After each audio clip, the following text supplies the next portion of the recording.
Bonjour et bienvenue dans notre émission Sagesse bouddhiste. La pratique du zen revêt plusieurs aspects, dont l'un fondamental, celui de l'instant présent. Quand on commence à pratiquer, on goûte à cette nouveauté de l'instant toujours renouvelé, sans percevoir tout de suite qu'il s'agit d'une durée infinie. Oui, la pratique de l'instant présent est paradoxalement celle du temps long. Instant après instant s'additionnent les séances, les mois, les années et finalement la vie entière et même des générations de pratiques. Mais au-delà de cette addition sans fin, la concentration sur l'instant abolit elle-même les notions de passé et de futur, ce qui donne à voir d'une autre façon cette pratique du temps infini. Pour parler de cet aspect de la pratique du zen, nous avons la grande joie de recevoir Pierre Dokan-Crépon. Bonjour. Bonjour. Alors, vous êtes moine zen, enseignant de l'école Soto. Vous êtes le responsable du temple zen Kokaiji, qui est situé à Vannes, en Bretagne. Merci de répondre à nos questions aujourd'hui. Alors tout d'abord, Pierre Crépon, pourquoi est-ce que la notion d'instant présent est-elle centrale dans la pratique du zen? Parce que la pratique du zen consiste justement à se concentrer dans l'instant présent. C'est pour ça qu'on l'associe avec les termes de présence, de vivre dans le présent, d'ici et maintenant. Sinon, on a tendance à partir toujours à penser à ce qui va se passer après ou avant. Donc, il y a cette idée dans le zazen, mais aussi dans la vie quotidienne, d'être vraiment dans le moment présent. Cela dit, ce moment présent, on ne peut pas l'attraper. C'est quelque chose qu'on vit. Et donc, en fait, le temps, c'est la vie. C'est une des grandes thèses de Dogen, le temps, c'est la vie. Et donc, il y a cette succession d'instants présents se continue dans la vie. Le mot pratique et le mot vie, peu à peu, deviennent la même chose. Et donc, cette pratique dans l'instant présent, elle va se dérouler tout au long de notre vie, tout au moins pour ceux qui continuent toute la vie, mais en tout cas sur un certain laps de temps. Et donc, c'est pour ça qu'on a, paradoxalement, cette concentration dans le présent débouche sur le temps long et plus loin encore. Est-ce que vous voulez dire que c'est qu'il y ait plusieurs niveaux de pratique, plusieurs stades à un niveau temporel? C'est-à-dire, on part de moments, puis de mois, puis d'années? C'est pas vraiment ça. C'est-à-dire que la pratique va se dérouler donc dans le temps et il va y avoir plusieurs phases plutôt que plusieurs niveaux.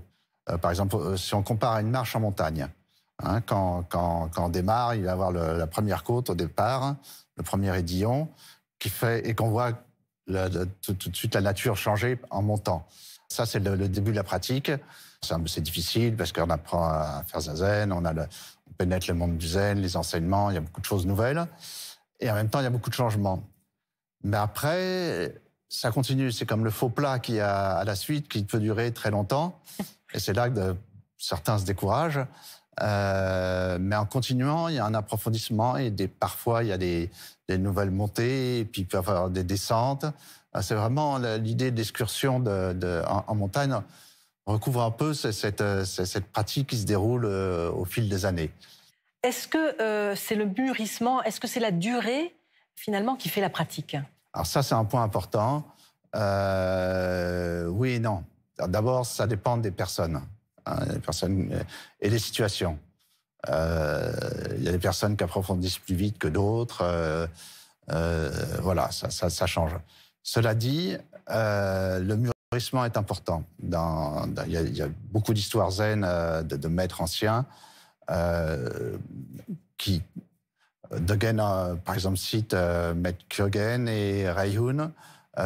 Tous deux sont avec leur maître leur donne un koan, et les autres ne comprennent pas, bien qu'ils pratiquent de tout leur cœur. Et dans le premier, Kyogen, il va partir devenir ermite, et au bout d'années et d'années, de dizaines d'années, un jour, il entend le bruit d'une pierre qui cogne contre les bambous, et il s'éveille. Dans le cas de Reihun Chikin, c'est pareil, il pratique pendant 30 ans isolé, et un jour, en voyant la floraison des fleurs de pêcher, il s'éveille. Mais Dogen dit bien, si l'éveil est soudain, dans les deux cas, c'est aussi le fruit de la pratique du mûrissement pendant ces 30 années. Alors les histoires d'éveil de soudain comme ça, c'est toujours c'est des belles histoires, mais au niveau de chacun, on vit cette expérience. C'est-à-dire qu'au fur et à mesure d'un seul coup, au fur et à mesure du mûrissement, on découvre plus profondément les choses. Ce que vous voulez dire dans l'éveil soudain, subit, c'est qu'il a fallu quand même tout un processus pour y arriver. Voilà, alors selon les personnes, ça va être plus ou moins rapide, mais c'est quand même le fruit de la pratique. Et cela dit, quand on parle d'éveil soudain, il ne faut pas croire que après on continue à pratiquer. Hein, il y a des personnes qui ont des grands éveils, d'autres des petits. Il y a plein de cas de figure. Hein, mais donc à chaque fois, ça se passe dans l'instant présent, mais aussi c'est le fruit de quelque chose de très long. Voilà. Alors quelque chose de très long, ça veut dire qu'il y a par derrière finalement l'idée d'une acceptation de la durée, de la patience aussi. Oui, alors la patience, c'est une des vertus du bouddhisme. Et pratiquer la pratique de la voie, c'est la pratique de la patience. D'abord, tout simplement, quand quelqu'un débute le zazen, il faut qu'il patiente parce que c'est difficile. Mais plus généralement, voilà, c'est-à-dire qu'on ne patiente pas pour attendre quelque chose. Ça, c'est le point important. C'est le patienter en lui-même est la voie. Hein, et permet effectivement de moins stresser si on est patient. C'est-à-dire qu'on ne cherche pas à atteindre quelque chose. Parce que tant qu'on cherche à atteindre, on veut attraper et on n'attrape pas. Si on est patient, si on dit ça va, les choses viennent naturellement.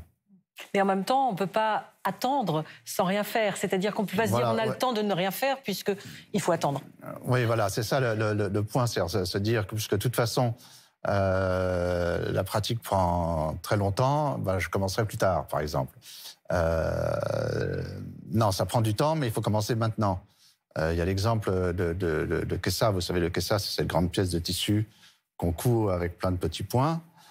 Ça prend beaucoup de temps parce qu'il faut faire sur plusieurs rangées sur toute cette grande pièce de tissu.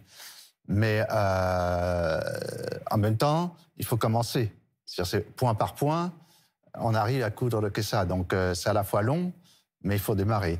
Et il y a l'image qu'on utilise souvent, c'est la goutte d'eau qui creuse la pierre. Elle met beaucoup de temps pour creuser la pierre, mais encore faut-il qu'elle tombe. Donc, mais si on a ça dans l'idée, on peut pratiquer plus sereinement. Parce que si on compare, par exemple, notre pratique à la goutte d'eau qui tombe, si on se dit « je veux faire un trou, ça ira pas plus vite. Donc, il faut se dire que ça va le faire doucement. Et donc, on continue à faire tomber la goutte d'eau régulièrement. Et faire tomber la goutte d'eau, ça veut dire être concentré sur chaque instant présent. Donc là, on retrouve effectivement la pratique de la patience, de l'idée d'accepter, de prendre du temps, qui finalement conduit aussi à une certaine sérénité, enfin un certain apaisement. Le fait qu'on se dise, oui, on a le temps d'approfondir. Oui, c'est ça. C'est corrélé d'ailleurs avec la foi. Si on n'a pas une foi dans la pratique, dans l'enseignement du Bouddha, dans la religion plus généralement, j'irais même dire dans l'humanité, dans la vie, ça devient difficile. On veut acquérir plein de choses. Mais sinon, si on a foi dans ce devenir, dans cette pratique, alors on peut patienter, on peut pratiquer tranquillement. Et effectivement, c'est la matrice de la sérénité. Pour revenir à l'instant présent, qu'est-ce que ça provoque finalement, la concentration sur l'instant présent par rapport au temps, justement? Quand on est vraiment concentré sur quelque chose, par exemple pendant Zazen, on laisse passer les pensées et la conscience devient beaucoup plus large. Le maître Deshimaru utilisait le terme de conscience cosmique.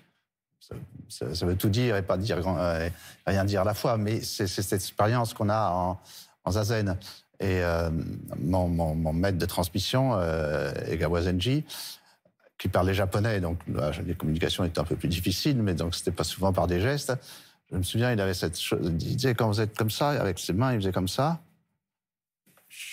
et il faisait ça, la conscience s'ouvre. Et je crois que c'est ce qu'on expérimente vraiment. Mais ça se fait doucement, et inconsciemment aussi. C'est-à-dire que c'est la conscience qui s'ouvre, c'est pas qu'on devient conscient de plein de choses. C'est pas ça que ça veut dire. Ça veut dire qu'il y a une ouverture à quelque chose de très grand, d'infini. Oui, c'est ça, qui n'est pas limité, comme on peut limiter le temps. Voilà, c'est pour ça que c'est pas non plus une conscience consciente. Parce qu'on ne peut pas être conscient de toute chose, évidemment. Parce que la seule chose qu'on peut faire, c'est s'ouvrir complètement à toute chose. Et ça, c'est ce lien qu'il y a entre cette concentration dans l'instant présent et ce temps infini.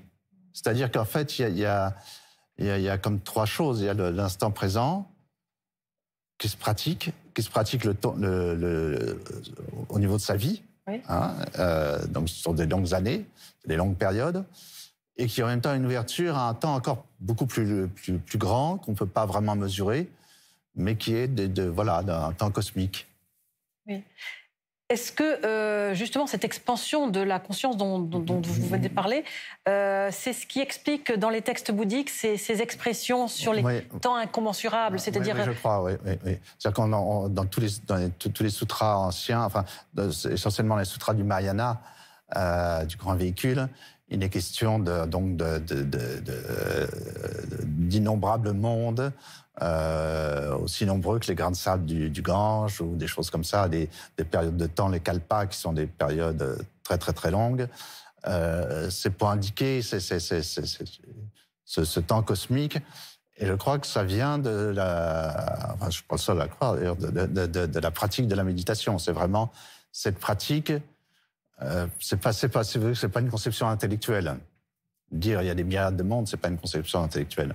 C'est une façon d'exprimer une expérience qu'on a par la méditation, par le zazen, ou d'autres types de méditation.